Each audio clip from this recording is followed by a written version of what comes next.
लागतैया साढ़ घना घन गर जैरी मझिमा बरसाई सवनवाना।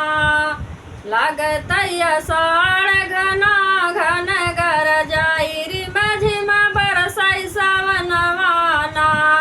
भादौ मास चमा चम चमकई हरि जी का देखे सपनवाना। भादौ मास चमा चम चमकई हरि जी के देखे सपनवाना।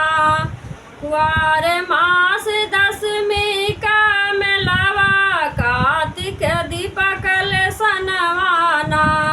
कुआर मास दशमी का मेलावा कार्तिक दीपक ले सनवाना।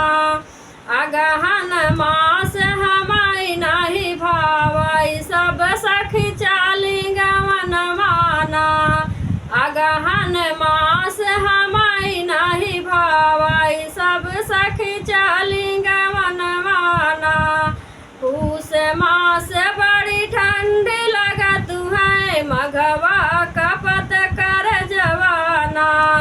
पूस मास बड़ी ठंडी लगत है मघवा कपत कर जवाना।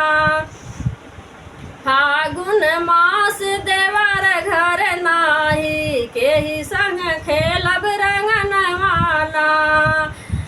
फागुन मास देवर घर नाही केही संग खेलब रंगनवाना।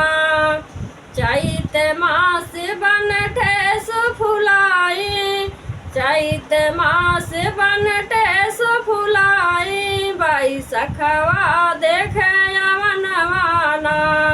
जेठ मास मोहे गर्मी सतावे गोरे मुख चुआई पसीनवाना।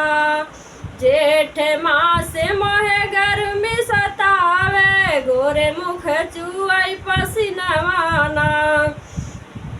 लागतैया साढ़ घना घन गर जैरी मझिमा बरसाई सवनवाना।